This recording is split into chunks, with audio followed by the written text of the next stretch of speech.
Hello friends, welcome to my YouTube channel. कैसे हो आप लोग? दोस्तों, आज हम बात करेंगे नेत्र दृष्टि दोष और उसके निवारण के बारे में। तो चलिए शुरुआत करते हैं। लास्ट वीडियो में हमने अवतल लेंस और उत्तल लेंस से बनने हमारे प्रतिबिंब के बारे में बात करी थी। दोस्तों, हमारी नेत्र में भी उत्तल लेंस लगा हुआ रहता है, उसके बारे में बात करेंगे। सबसे पहला टॉपिक है नेत्र की समंजस क्षमता।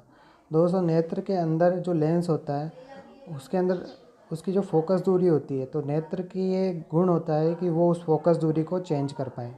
तो उसी गुण को हम नेत्र की समंजन क्षमता कहते हैं। तो वो अपनी फोकस दूरी जो होती है लेंस की, वो चेंज कर सकती है। जो आँख होती है वो अपनी लेंस की फोकस दूरी चेंज कर सकती है। कैसे करती है? आइरिस होता है, वो उसके बीच में पुतली जो छेद होता है उसको ऊपर नीचे करके, कम ज़्यादा करके फोकस दूरी को कम या ज़्यादा कर सकते हैं। अब ठीक है भाई, अब फोकस दूरी के बारे में बात करें। फोकस दूरी ज़्यादा, अगर वस्तु अनंत पे होती है तो फोकस दूरी ज़्यादा कर ली जाती है, और अगर वस्तु अगर पास में होती है तो फोकस दूरी को कम कर लिया जाता है। तो जब वस्तु अनंत पे होती है तो आँख द्वारा अपने लेंस की फोकस दूरी को ज़्यादा कर लिया जाता है, जबकि अगर वस्तु पास में हो तो फोकस दूरी को कम कर लिया जाता है। और दोनों ही केस में जो वस्तु का प्रतिबिंब है वो रेटिना पे बनता है, और रेटिना से सिग्नल जो तंत्रिकाएं होती हैं वो तंत्रिकाएं मस्तिष्क से पहुंचाती है, ताकि और हम उस जो भी दृश्य होता है उसको देख पाते हैं। और देखने के लिए जो प्रकाश वस्तु से टकराकर हमारी आंखों तक पहुंचता है वो सहायक होता है। तो प्रकाश की उपस्थिति आवश्यक है देखने के लिए। तो नेत्र की समंजन क्षमता के बारे में हमने पढ़ा। अब हम आगे बढ़ते हैं नेक्स्ट टॉपिक पे। नेक्स्ट टॉपिक हमारा बात है नेत्र का निकट बिंदु क्या होता है। वस्तु की नेत्र से वह न्यूनतम दूरी जहाँ से वस्तु को स्पष्ट दिखाई देता है, यानी 25 सेंटीमीटर दूरी वह दूरी होती है जहाँ से तक हमें स्पष्ट दिखाई देता है, और इसके बाद में हमें स्पष्ट नहीं दिखाई देता और पहले भी स्पष्ट नहीं दिखाई देता। अब नेत्र की दूर बिंदु क्या होता है? वस्तु की दूर बिंदु वह अधिकतम दूरी जहाँ वस्तु को स्पष्ट रूप से देखा जा सकता है। तो ये वह दूरी है जहाँ तक हम वस्तु को क्लियरली देख पाते हैं। 25 सेंटीमीटर के बाद तक की वो दूरी जहाँ तक अपन बिल्कुल क्लियरली वस्तु को देख पाते हैं, वह नेत्र की दूर बिंदु होता है। और निकट बिंदु वो होता है जहाँ जहाँ से हमें स्पष्ट दिखाई देना शुरू होता है, वो 25 सेंटीमीटर दूरी होती है। सामान्य व्यक्ति के लिए यह अनंत दूरी है। सामान्य व्यक्ति के लिए ये बहुत ही अनंत दूरी है। तो जो व्यक्ति के दूर बिंदु होता है वो अनंत दूरी पर होता है। हम बात करते हैं नेत्र दृष्टि दोष का। नेत्र दृष्टि दोष का मतलब क्या है? जो नेत्र की समंजन क्षमता होती है उसमें कमी आ जाती है, उसको नेत्र दृष्टि दोष कहते हैं। प्रभाव क्या पड़ता है? जो लेंस की पारदर्शिता होती है उसमें कमी आ जाती है। कारण क्या होते हैं?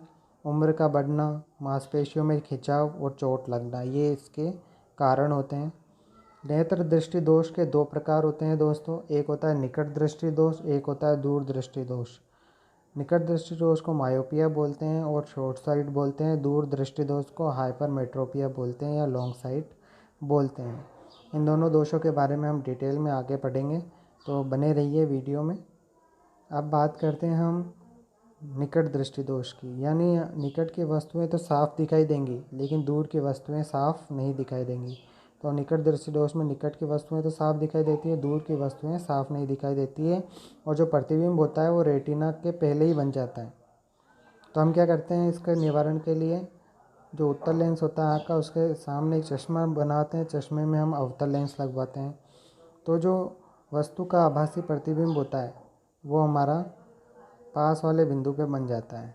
तो हमारे पास जो प्रतिबिंब होता है वो रेटिना पर बन जाता है। इसके बारे में ज़्यादा डिटेल में जानने की ज़रूरत नहीं है आपको, बस इतना ही है आपके सिलेबस में कि अवतल लेंस आगे लगा देंगे तो निकट दृष्टि दोष का निवारण हो जाएगा और प्रतिबिंब रेटिना पे बनेगा।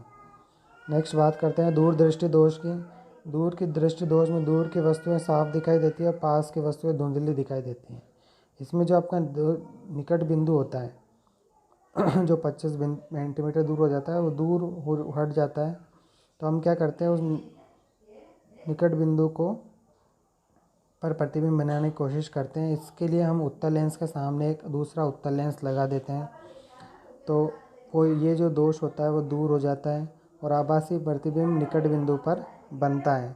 जिसके कारण हमारे पास रेटिना पर प्रतिबिंब बन जाता है। तो इससे आसानी से हम समस्या को दूर कर सकते हैं।